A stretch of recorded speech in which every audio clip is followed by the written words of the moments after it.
Good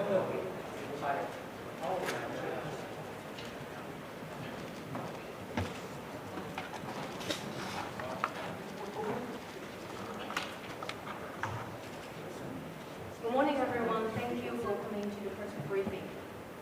Our CEO Julia will first say a few words, and then we'll open the floor to questions. 各位早晨，多謝大家出席今日嘅發佈會。我哋行政總裁梁先生嘅工作嘅會接大家。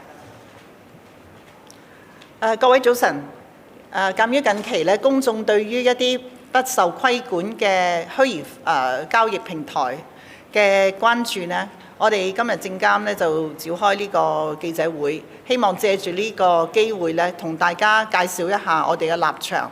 同埋我哋計劃採取嘅多項嘅措施，嚟點樣去加強信息嘅傳播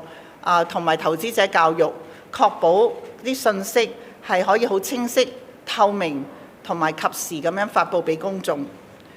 證監會一直都認為咧，數碼金融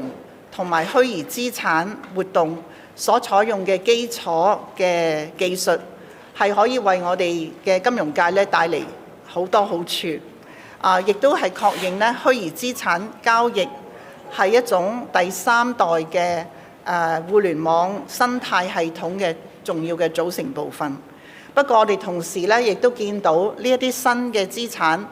亦都係有好多新嘅風險。所以自2017年開始咧，我哋其實已經係引入咗一個監管好全面嘅監管制度。喺保護投資者上邊咧，我哋係站喺前邊嘅。根據6月1號生效嘅打擊洗錢同埋恐怖分子籌集資金條例，新嘅發牌制度，俾到我哋證監全面可以監管呢一類嘅平台。新嘅法例生效咗之後呢，亦都俾到我哋更加多權力去查一啲無牌嘅平台同埋佢哋宣傳嘅違法宣傳嘅手法。我哋加緊咗呢一種監察同埋調查香港嘅虛擬資產活動，嚟偵測有咩嘢潛在嘅一啲違法嘅行為，亦都盡快將涉嫌嘅案件咧係轉介俾警方。我哋而家現行嘅發布嘅信息嘅方法咧，已經包括咗無牌公司同埋可疑網站嘅名單、警告聲明同埋通過各種傳媒嘅方法咧嚟去加強投資者教育。為咗進一步加強大家對於可疑網站同埋虛擬交易平台嘅相關嘅風險呢，我哋將進一步加強信息嘅發布方式，同埋現行嘅而對於現行嘅措施呢，進行4項嘅優化。第一呢，經過整合之後，我哋喺網上公布4份虛擬資產平台嘅名單。呢啲名單包括持牌平台名單、結業平台名單、被當作獲牌照平台名單，同埋新增嘅申請者名單。第二，為咗令到公眾更加容易搜尋，證監會將發布一份專門針對可疑嘅虛擬資產交易平台名單，幫助公眾對於本地經營冇牌嘅或者可疑嘅經營手法提高警覺。呢一份名單將會喺證監會嘅網站清晰刊載，我哋亦都會考慮提供更加多有關不受監管嘅虛擬資產平台嘅資訊，俾公眾及早提高警覺。第三係加強投資者教育，證監會聯同投資者及理財教育委員會，即將推出一系列公眾宣傳活動，以提高大眾對於防騙嘅意識，並且繼續以唔同嘅方法加強投資者教育，包括透過大眾傳媒、社交媒體、教育講座等等，加深公眾對於虛擬資產相關風險嘅詐騙行為嘅認識。第四係加強情報搜集，並對於懷疑違法嘅交易平台進行跟進同埋採取法律行動，例如涉及詐騙嘅話，就會盡早交俾警方處理。我哋鼓勵公眾人士就住可疑嘅活動，透過本會網上投訴表格提出投訴。除咗上述4項措施之外，證監會將會同警方探討設立專門渠道，分享有關虛擬資產交易平台可疑活動同埋違規行為嘅信息，合力將違法者繩之於法。我哋亦都會繼續同特區政府緊密合作，因應市場嘅新趨勢而不時檢討我哋整體嘅監管制度，研究適時咁樣加入一啲新嘅監管措施。最後，我想提醒大家，騙局本身嘅性質係好難喺事前預先可以偵測到，公眾要自己高度咁樣警覺。對於一啲唔受規管嘅交易平台，用好高回報嚟誘使公眾存放佢哋嘅虛擬資產，有可能係龐氏騙局。我再次呼籲大家慎防呢啲高息嘅陷阱，唔好信晒網絡上邊嘅 KOL 推介而誤墮騙網。而投資如果要投資嘅話，盡量喺我哋受到監管嘅一啲虛擬資產平台裏邊進行投資。我喺呢一度呢，我哋想就住我哋新推出嘅計劃推出嘅新名單，就係嗰個申請者名單。我請我哋嘅個金融科技主管黃樂欣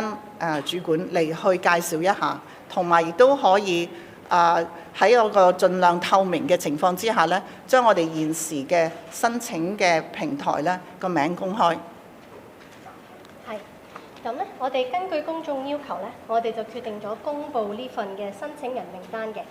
咁呢，我哋都會去加強投資者嘅宣傳啦。咁就希望投資者明白呢個名單嘅使用方式呢，係其實係俾佢哋去能夠去知道邊啲平台係關於佢有冇申請牌照嘅事宜上呢，係有冇作出虛假嘅陳述。咁但係呢，我哋想重申就係話喺呢一個名單上嘅所有嘅交易平台呢，都只不過係申請緊牌照嘅啫。佢哋並非有牌嘅交易平台，咁所以我哋亦都會去加強投資者嘅教育呢，就希望投資者明白喺呢個名單上呢個用途真係只係去睇下有冇虛假陳述，真係需要去做交易嘅時候呢，我哋都係會建議投資者呢去睇返我哋嘅持牌交易平台嘅名單嘅。咁而至於喺呢一個嘅名單，即係新呢個名單呢個嘅申請者名單上呢，初步咧就會係有4個名嘅，咁就有4間咧，依家咧係向緊證監會咧申請牌照嘅，咁包括咧就係 Jpex、Hong Kong BGE、HKVAX 同埋 Victory 嘅。咁我哋都希望大家咧就稍後留意翻我哋公佈嘅名單咧要作實嘅，因為我哋見到嘅就係喺業界入邊咧，每一個平台咧其實嗰啲名都好相似。可能係爭一個字嘅啫，咁所以都希望大家係睇翻嗰個名單，而確實係邊啲平台係真係有交過申請俾我哋嘅。想補充一下，頭先 Liz 講嘅睇下佢哋有冇作出個虛假陳述咧，最主要係針對，因為而家喺公眾裏邊咧，有好多唔同嘅平台咧，都係話自己申請緊證監嘅牌。或者係準備申請證監嘅牌，咁起碼喺嗰個佢哋話申請緊證監嘅牌嘅話呢，起碼透過呢個名單呢，可以確立係唔係有申請到。咁但係好似頭先我哋一再強調呢，呢一個唔等於佢真係申請緊，唔等於佢所有嘢呢就都符合我哋新嘅一個監管嘅框架裏邊嘅所有要求，咁就呢樣嘢就我哋就即係想大眾公眾咧去明白佢有冇申請啫，就係就住呢樣嘢可以確立到係。好，我哋有請大家嘅問題。香港電台。香港電台，我想問下咧，其實即係而家個問題，其中一個症結就係6月1號前喺香港已經提供咗虛擬資產服務平台有12個月嘅過渡期啦。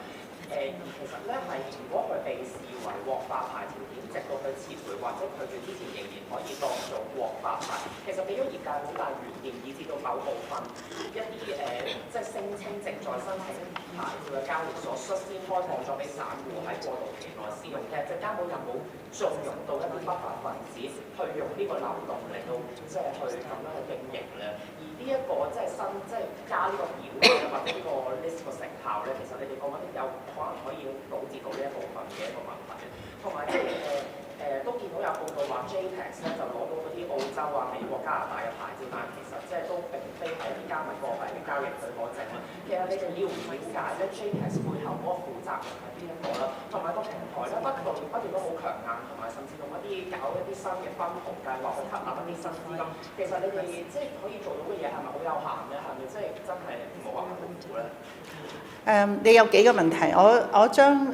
分開幾方面去回答啦。至於嗰呢一個過渡期嘅安排，係唔係一個漏洞？係唔係能夠用俾到一啲嘅平台咧，用呢一個空窗期，所謂嘅空窗期嚟去做啲不法嘅行為咧？首先，我哋都要明白到就係佢哋我哋係喺公眾要知道邊啲係有牌，所以我哋有個有牌，邊啲係有我哋牌嘅平台。咁而邊啲即係其實冇我哋牌嘅話，就其他嘅平台都冇我哋嘅牌照啦。咁亦都我哋俾散戶去投資咧，亦都要經過我哋嘅審視嘅，即係首先你要攞咗我哋牌，然後先至會俾到個如果係滿足到我哋喺我哋公佈嘅指引裏邊嘅要求。然後我哋先至好清晰咁樣個平台先至可以去俾公眾散戶去開戶嚟去做個網上嘅交易。咁呢一啲信息係清楚嘅。如果係未有我哋嘅牌，亦都未得到我哋嘅批准係去進行散戶嘅交易嘅話呢，呢一個公眾會係清楚嘅。咁即係話其他嘅嘢都係有咁嘅必要，即係大家要清楚啦。頭先我話係受到規管嘅渠道去做買賣係比較安全啲啦，受到我哋監察嘅一啲平台。咁至於嗰個過渡期嘅規定嘅話呢，係一個亦都係因於嗰個市場嘅情況嘅必要嘅一個過程嘅。咁呢一度我或者請阿 Liz 去解釋一下我哋個喺呢一方面個諗法同埋點解有咁嘅需要。我哋設呢個過渡期咧，其實就係俾啲已經喺香港營運緊嘅虛擬資產交易平台，同埋係準備好遵守我哋嘅規則啦。去等佢有一個合理嘅時間去準備佢嘅申請，亦都有一個合理時間去搞翻好自己本身內部嘅監控嘅方面啊，點樣佢可以真係去守到證監會嘅法規法例嘅。咁所以我哋就有一個咁樣嘅過渡性嘅安排。咁但係我哋其實一早咧已經係向業界好清楚咁樣傳達過嘅，就係話如果你係冇任何意識去意圖去申領我哋嘅牌照嘅話咧，咁其實喺呢個期間，呢個過渡性嘅期間咧，其實就應該着手以有序嘅方式去結束營業嘅。咁而去要停止向香港投資者積極咁樣去推廣服務嘅。咁而我哋其實覺得呢件事情上，其實咧我哋都係想勸喻大家都係要保持警覺，關於呢個防止詐騙嘅重要性嘅。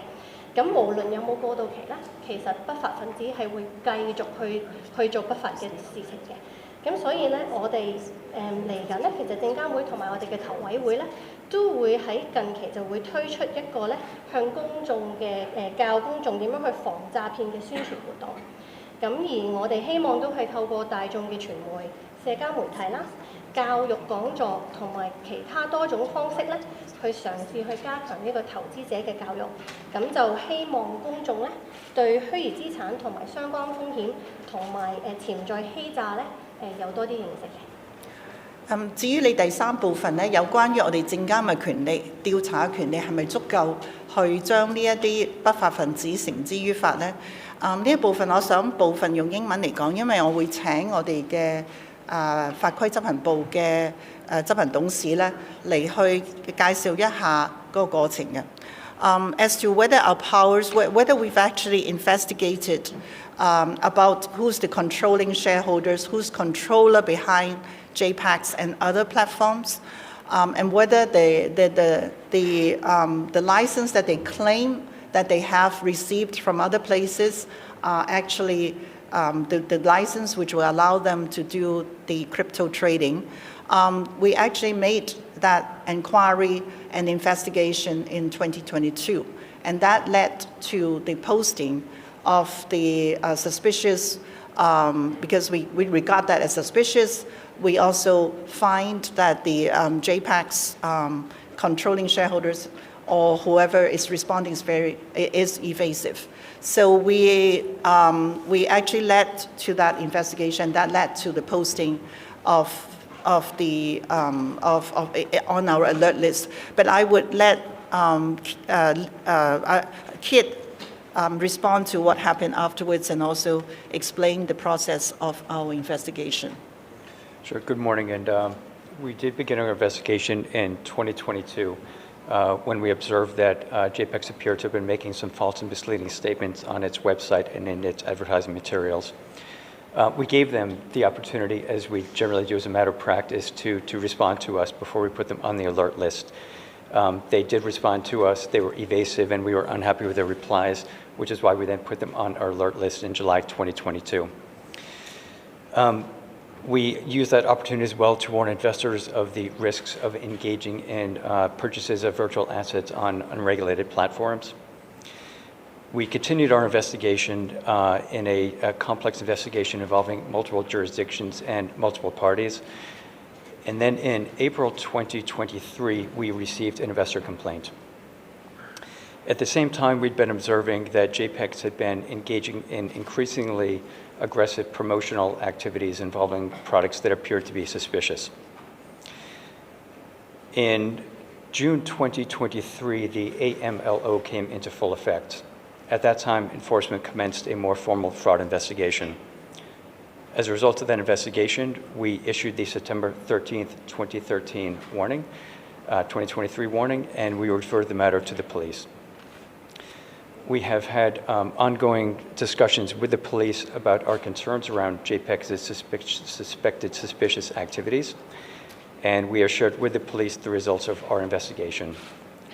We are exploring with the police, discussing with the police, establishing a dedicated channel to share information about VATP concerns in general, and to more specifically assist them in their investigation on JPEX. Thank you. 記者部。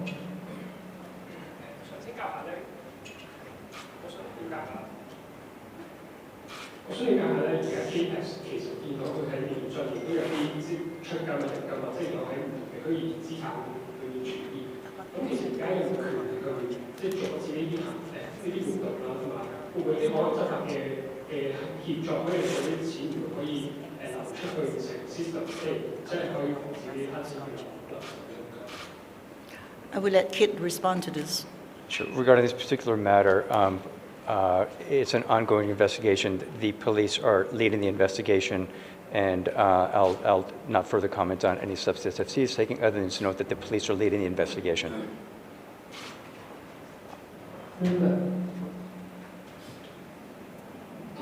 收好。第一樣嘢想問就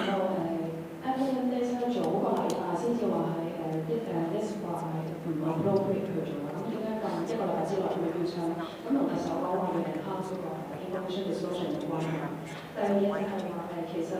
一路證監會都會有佢好多次去refer 俾 CCB 或者俾 ICAC 啦。咁頭先 Kit 都話其實2022年已經開始開 investigation 啦。咁會唔會係你當時係即係有冇料係足夠去 refer 嘅？點解要去之後先去 refer 俾人嘅？咁第三樣嘢就係想問個 policy direction。咁今次呢件事其實係影響好大，對於香港嚟講，咁你覺得呢件事對於香港嗰個 Web3 嘅roadmap 有咩影響？會唔會 eventually 係覺得話其實 crypto 真係太過即係 virtual 或者係太過 risky， 唔應該俾 retail 參與？會唔會有咁樣嘅 policy 嘅改變？有關於個調查呢，我哋頭先嘅同事都係好清楚講到，2022年呢，我哋係覺得佢哋可以，咁亦都係經過調查喺其他佢有聲稱自己攞咗牌照嘅地方呢，係睇唔到佢攞牌照，咁所以我哋就已經係點名係擺咗佢喺我哋嘅網站 alert list 嗰度。咁至於喺到4、5月嗰陣時候，我哋亦都有啲投資者嘅投訴，因為之前係冇投資者話佢攞唔到錢啊嗰成。咁所以喺4、5月亦都注意到呢，佢以更加進取嘅手法嚟去提供一啲10幾20厘嘅回報，亦都會係招攬咗好多KOL。同埋亦都用咗一啲 OTC shop 嘅一啲網絡嚟去宣傳，嚟去令到更加多嘅投資者入去買佢哋嘅 coin 或者係買 USDT 嚟轉嚟存喺佢哋嗰度。咁呢一度我哋到6月1號 AMLO 生效咗之後。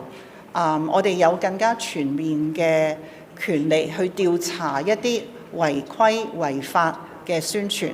係一啲冇領有牌照但係違規嘅宣傳。咁我哋先至更加緊密咁樣展開調查，亦都係同我哋嘅即係可以係去向嗰啲 KOL 同埋去啲 OTC shop 去進行呢一方面嘅調查。去到亦都搜證，亦都係需要時間，亦都要時間，即係喺6月至到9月之間呢段時間就係進行咗好多搜證。而喺搜證嘅過程之中，我哋有我哋嘅程序，亦都要俾對方被調查嘅目標咧，佢一個時間去回應嘅。咁去到9月，當呢件事已經係懷疑佢係有欺詐成分嗰陣時候。咁我哋就係轉介俾警方，但係喺個過程之中，我哋一直都有同警方溝通呢一啲違法嘅平台，包括 Jpex 嘅一啲情報嘅。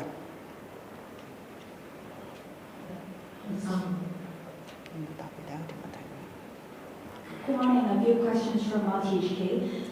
So the SFC earlier said naming applicants for cryptocurrency exchange will create a false sense of security. So why is there a sudden change of position, and will operators take advantage of the 1-year transition period? That's my first question. And secondly, will there be more regulation on over-the-counter crypto trading shops as well following the JPEX scandal? Thank you. Liz will take response, and that's the first question that Kiu Yan asked also. In relation to the applicant list, we have decided to post this applicant list due to public demand. Again, we want to reiterate that the use of this list is only to check whether virtual asset trading platforms out there are misrepresenting their licensing status. So that is the purpose of the list. We will reiterate and we will be enhancing investor education on this, on the point that being on the list does not mean that the applicant actually can comply with the SFC's requirements, and also that they remain unregulated and unlicensed until we process and actually approve their application. So we would again reinforce the investor education message that you should be trading only on licensed platforms, and investors should refer to our licensed platform list. I would also take the opportunity to respond to the last question and also Kiu Yan's third question. The policy direction, would it affect the incident? Would it affect the policy direction? If anything, the incident actually reinforced our determination to regulate VA activities, in fact, in a more comprehensive manner. It would not change the way that we've already published, because What we've said and allowing public access is a regulated channel. I think we have a regime which already provide a lot of safeguards to investors when you are trading on those platforms. As we said, fraud is difficult to detect beforehand. And so investors do have to be very alert to fraudulent activities. But we also, in light of the incident, reinforce our dissemination of information, particularly platforms with suspicious activities, and we also make it very clear which are the platforms that have applied, which are platforms that have not applied, and hoping, together with this information, taken into account and do not have that sense of false sense of security, but knowing that at least we can, we will, when we're able to detect suspicious activity, refer to the police, and also, as much as we can, provide the public.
我哋同警方一直都有非常之好嘅溝通同埋一個渠道，係去將一啲情報咧分享。咁所以我喺呢件事上面，大家從個過程之中亦都知道，個搜證係需要時間。咁所以我哋亦都係盡量係能夠盡快嘅情況之下咧，係將呢件事咧就公開，俾到公眾有個防禦咁樣。至於as to whether the police has more power, whether we have the power to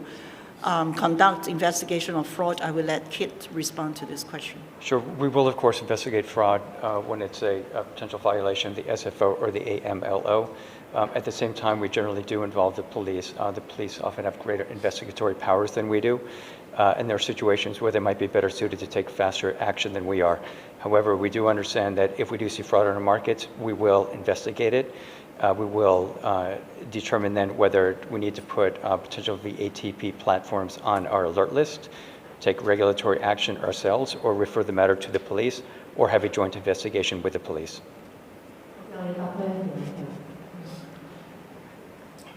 好啊，對於呢樣想問翻都係嗰個期嗰個問題啦，即係而家個法例生效之後成一年半嘅，咁其實個過渡期而家都係去咗即係3個月啦。3個月入邊就發生一件片嘅時候，其實會唔會就係即係當初喺個法律嗰個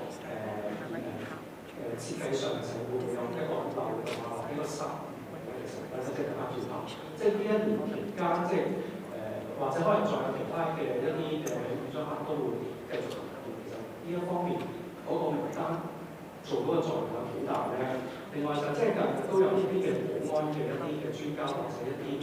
業內人士都話，即係 Jpex 好似轉走緊一啲嘅資產走。其實而家即係冇辦法去做到呢個 stop 嘅作用咧。另外最後一個問題就係，即係香港都想嚟發展做一個嘅全球虛擬資產嘅中心啦。咁今次個事件發生咗之後，咁其實對呢一方面香港建設一個中心嘅方面，其實有咩影響？將來喺監管方面點樣平衡到發展同監管嘅工作咧？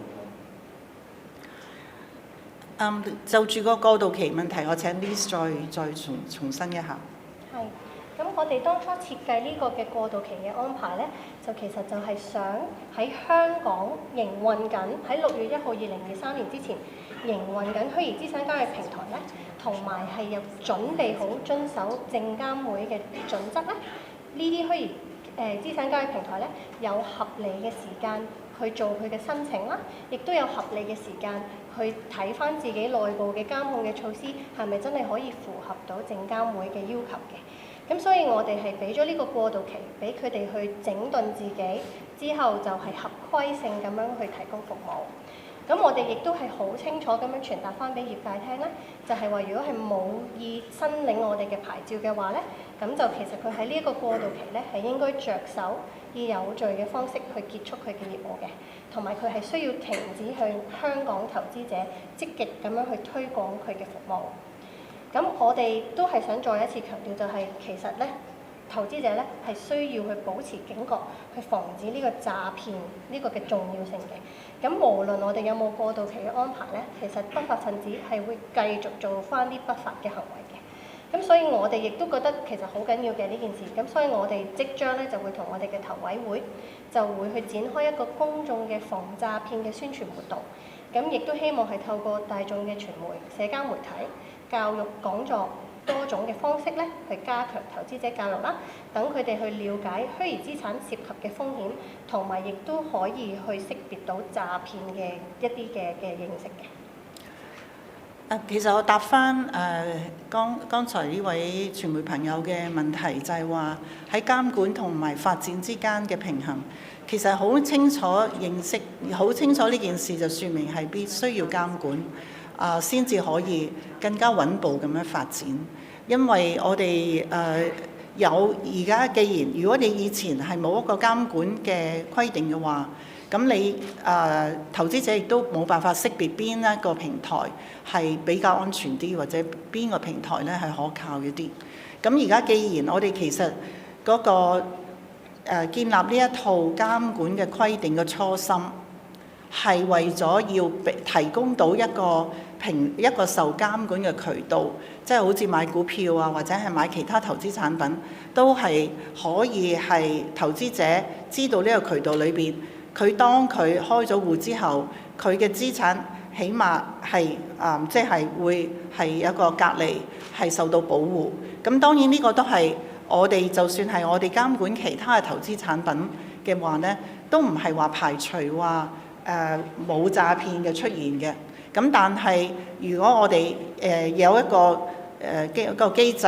去不時咁去檢視，咁亦都係睇住話你起碼就唔會話頭先好似另外一個傳媒朋友講，究竟佢哋嘅嗰個負責人係邊一個啊？佢哋攞咗咁多錢究竟擺咗邊度啊？呢啲唔會有呢個咁嘅情況。咁所以我哋當時建立呢一個監管嘅框架，就係俾到一個受到規管嘅渠道嚟去令到投資者去安心同埋放心。咁我哋喺呢一段咁嘅期間，我哋亦都加強咗嗰個信息嘅傳播，亦都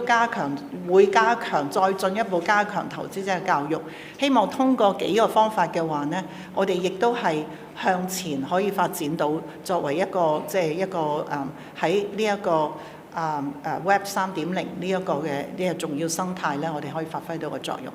多謝大家今日出席發佈會，我哋稍後會發新聞稿嘅，請大家留意。多謝大家。Okay, that's all.